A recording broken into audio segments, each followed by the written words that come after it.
The US is known for many things: baseball, jazz music, and always having at least the second most embarrassing contestant on those dating shows like Too Hot to Handle. But modern America is also a nation of gamers. A recent survey found that a whopping 2/3 of Americans, 227 million people, play video games. As of last year, 67% of US adults said they play video games, and that number is 76% among Americans under 18. The overall number of players has grown from 164 million in 2019 and 2014 million in 2020 to the staggering figure we see today. It's a multi-billion-dollar industry, with total consumer spending on video games in the US totaling $60.4 billion in 2021, an 8% increase over 2020. And now the huge popularity around the biggest games is spilling over onto the big screen. Video games remain this untapped market of fresh IP.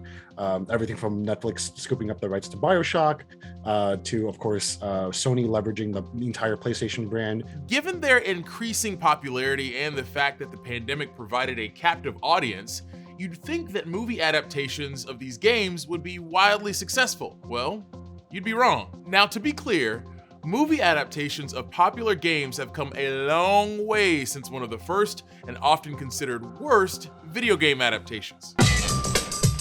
1993's Super Mario Bros. Starred Bob Hoskins and John Leguizamo as the iconic Mario Brothers, although both were neither convincing Italians nor convincing brothers. And they weren't convincing plumbers either. It bombed, making only $38.9 million with a $48 million budget. Since then, we've seen some hits, like the 2018 release of Tomb Raider, which grossed an impressive $274.6 million, and Mortal Kombat, which made a respectable $83.6 million in 2021. To be fair, some adaptations, like the 2020 Sonic the Hedgehog movie, which was one of the highest grossing films that year, nailed the assignment. It grossed $306.8 million. Games now are more cinematic than ever, so it makes sense that both game developers and movie studios are cashing in. And there is some expected to be released this year, including PlayStation Productions' Uncharted, which comes out this weekend. It's going to be very interesting in the next couple of years. We might be seeing an explosion of video game adaptations, even more so than we've had in the last 20, 30 years since the first Super Mario Brothers. But in the big picture, video game adaptations have had more misses than hits. Newsy entertainment reporter Casey Mendoza talked to several fans, critics, and even the film editors of Netflix's Arcane to learn more about the industry's checkered history and why video games are just so tricky to adapt.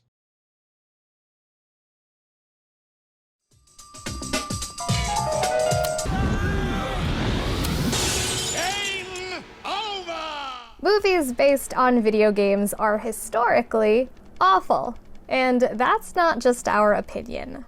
We looked at all of the mainstream video game adaptations that have come out since 1993, and their average score on Rotten Tomatoes is a dismal 27%.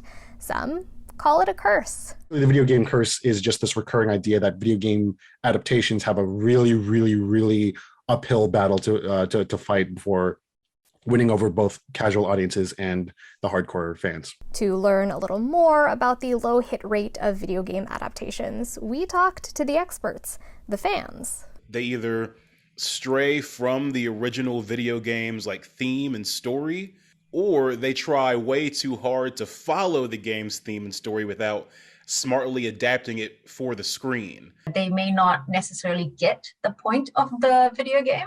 Even if you're not a gamer, you've probably been disappointed by an adaptation of a favorite book.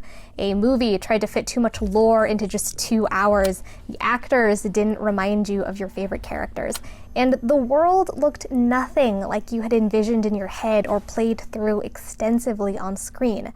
The difference between book and video game adaptations? Hollywood figured out how to adapt books, and several of those movies have won Oscars. Meanwhile, Mario Brothers Plumbing, no leak too small. Super Mario Brothers did set the precedent for video game movies being incredibly bad.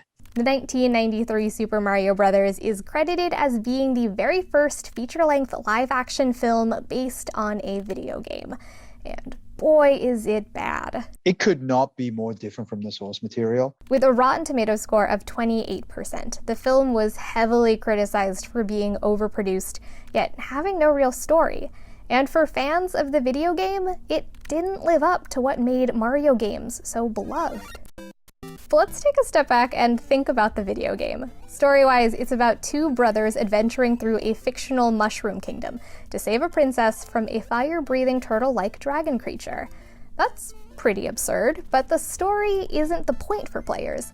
The appeal of the game was the gameplay. There is this empowerment with games where you're able to pick your own adventure, especially when you have these like really large immersive environments. It would take away the thing that made me connect so much with those characters, which was the fact that I got to like step into, you know, that character's shoes. The movie mistranslated that gameplay, and those same misunderstandings plagued the decades of adaptations that followed.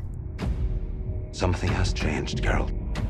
But there is some hope for adaptations, just on a smaller screen. These games take 40 hours to complete. With a TV show, you can really dig into these characters, have some good dialogue moments. TV shows like Netflix's fantasy drama The Witcher, or its animated thriller Arcane, are breaking the video game curse. And Arcane, which is based on the multiplayer battle game League of Legends, has a 100% rating on Rotten Tomatoes. Is a daunting thing, right? Because you have all these fans and all these players that love these champions so much. That's Ernesto Matamoros Cox and Lawrence Gann, two of the film editors that helped make Arcane. And they said there was no big secret to the success of the adaptation. The series was supervised by the original development company Riot, and Gann and Cox said they even played weekly games of League of Legends while working on the show. But instead of blindly adapting a game the way its predecessors had, they said that the primary focus was just crafting a good story. That's the critical difference between the better video game movies versus the lesser video game movies. It's that they remember to be a good movie first. Netflix announced a second season for Arcane, as well as a movie adaptation of the dystopian first-person shooter BioShock.